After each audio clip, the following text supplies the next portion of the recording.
গতকালকে 18 এপ্রিল 2026 শুক্রবার গয়েশপুরে মহাপ্রভুর ভোগ দধির্বাণ্ড ভঞ্জন ইত্যাদি উৎসব সমাপ্ত করে বৈষ্ণব সেবা হলো। অনেক বৈষ্ণবগণ আসলেন, বসলেন, প্রসাদ পেলেন। কেউ ছাদের উপরে, কেউ বা নিচে, কেউ বা ঘরের ভিতরে, কেউ বা সিঁড়ির তলায়। যাই হোক, সবাই বসে প্রসাদ পেয়েছেন। তারপরে ঘটগুলো সব বিসর্জন দেওয়া হলো।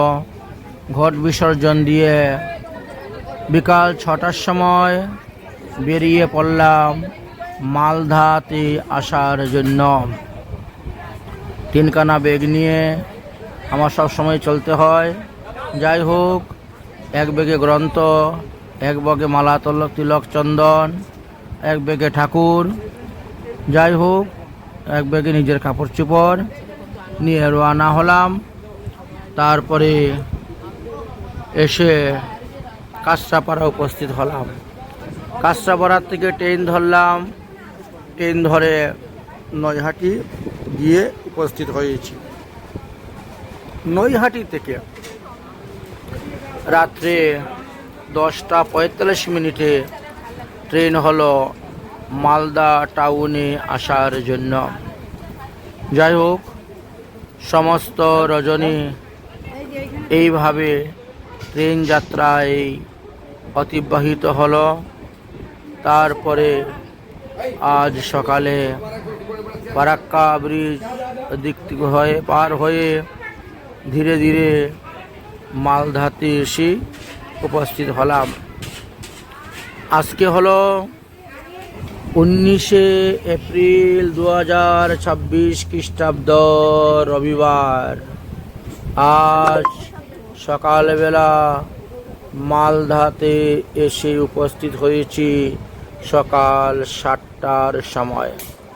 5 নম্বর প্ল্যাটফর্মে এসে উপস্থিত হয়েছি। তারপরে মোবাইলে অ্যাপসে দেখলাম 7 নম্বর প্ল্যাটফর্ম হইতে মালদা টু বালুরঘাট একটি ট্রেন যাবে। এই জন্য 5 নম্বর রেল স্টেশনেই প্ল্যাটফর্মেই সমস্ত ব্যাগ ট্যাগ রেখে দিয়ে 1 নম্বর প্ল্যাটফর্মে গিয়ে টিকিট কেটে নিয়ে আসলাম। টিকিট কেটে আনার পর 7 নম্বর প্ল্যাটফর্মে ওভারব্রিজ হয়ে সমস্ত ব্যাগ ট্যাগ নিয়ে গিয়ে উপস্থিত হলাম। তারপরে দেখা গেল নেটে এখন দেখাচ্ছে 1 নম্বর প্ল্যাটফর্মে সেই গাড়িটা আসবে। সমস্ত মালপত্র টেনে আবার 1 নম্বর প্ল্যাটফর্মে নিয়ে গেলাম। ওখানে 10 মিনিট দাঁড়াতে না দাঁড়াতেই অ্যানাউন্স করলো যে 6 নম্বর প্ল্যাটফর্মে বালুঘাটে যাওয়ার গাড়ি রাখবেন ব্যবস্থা। আবার সেই 1 নম্বর প্ল্যাটফর্ম থেকে সমস্ত মালপত্র নিয়ে 6 নম্বর প্ল্যাটফর্মে এসে তারপরে বালুরঘাটে ট্রেন ধরলাম এবং ট্রেনে রাস্তা চলতে শুরু হলাম। সকাল 7টার সময় ট্রেন ছেড়েছে এবং সেই ট্রেন 9:30টার সময় এসে বালুরঘাটে উপস্থিত হয়েছে। বালুরঘাটে আসার সময় মধ্যে মধ্যে সুন্দর মনোরম দৃষ্টি দর্শন করা গেল। বিভিন্ন নদী, বড় বড় নদী, উপরে ব্রিজ, তারপরে চতুর্দিকে আমবাগান প্রচুর পরিমাণে আছে। সেই সমস্ত শোভা দর্শন করে করে ধীরে ধীরে গঙ্গারামপুর পার হলাম। তারপরে রামপুর বাজার পার হলাম। এইভাবে ক্রম অনুসারে আমরা অগ্রসর হইতে থাকলাম এবং যথাসময়েই ট্রেন থেকে নামলাম। এই প্রাকৃতিক শোভাগুলো আপনাদেরকে দর্শন করাচ্ছি। একেবারে প্রচুর পরিমাণে আম ফল ফলেছে।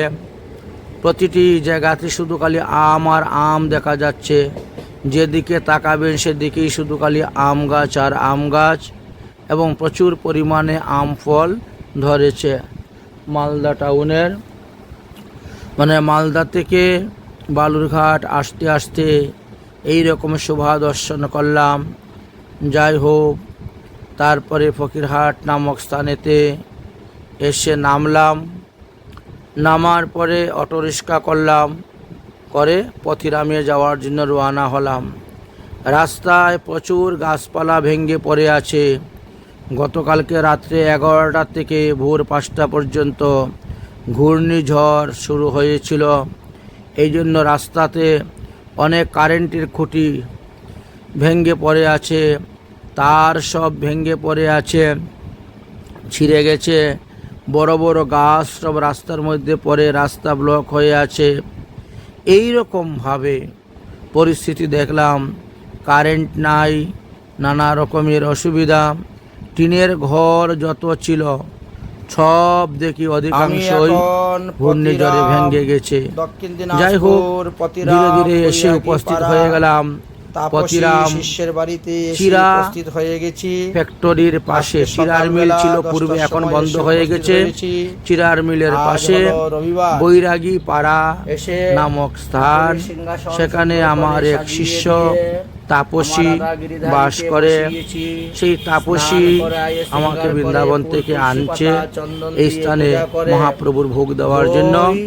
তো আসলাম, আসার পরে ঠাকুরঘরটা সুন্দর করে সাজালাম, স্নান করলাম, আহ্নিক মন্ত্র জপ করে ঠাকুরের সিংহাসনটা সাজিয়ে সকালবেলা চিরা, দই, কলা, মিষ্টি ইত্যাদি ভোগ দিলাম। ভোগ দেওয়ার পরে এবার দুপুরে রান্না, নতুন চুলা, নতুন বাসন, নতুন হাঁড়ি কড়াই সব কিছু কিনে নিয়ে এসেছে। যাই হোক, তারপরে সেই চুলা ফিটিং করা হলো, করে রান্না করলাম। অনেক রকমের আইটেম রান্না করা হয়েছে, বিভিন্ন রকমের ভাজা, বড়া, রসা আদি ইত্যাদি রান্না করে ভগবানকে ভোগ অর্পণ করা হয়েছে। তারপরে আমরাও সবাই ভোগ প্রসাদ পেয়েছি। তো এই তাপসী আমার আসা যাওয়ার ব্যয়ভার বহন করে তিনি বৃন্দাবন থেকে আমাকে নিয়ে এসেছেন মহাপ্রভুর ভোগ দেওয়ার জন্য। তো আগামী মঙ্গলবারে এখানে ভোগ রাগ করা হইবে, এটাই সিদ্ধান্ত করা হয়েছে। কারণ আগামী করল তো অক্ষয় তৃতীয়াতে সব বাড়িতে সব জায়গায় উৎসব অনুষ্ঠান, লোকজন পাওয়া যাবে না। এই জন্য মঙ্গলবারে ভোগ রাগের ব্যবস্থা করা হয়েছে। এই স্থানেই মহাপ্রভু পঞ্চতত্ত্বের ভোগ হব। এই হলো সেই তাপসী শিষ্য। তিনি মহাপ্রভুর ভোগ দেওয়ার জন্য অনেক দিনের ইচ্ছা ছিল, বাসনা ছিল। মহাপ্রভুর কৃপা হলে সেই বাসনা আগামী মঙ্গলবারে তাহার পূর্ণ হইবে। তো আজ আসার পরে সামান্য একটু রান্না করে ভগবানের ভোগ দিয়েছি। যাই হোক, ইনি হলেন এদের পাশের বাড়িরই সদাচারী প্রসাদ বুঝি।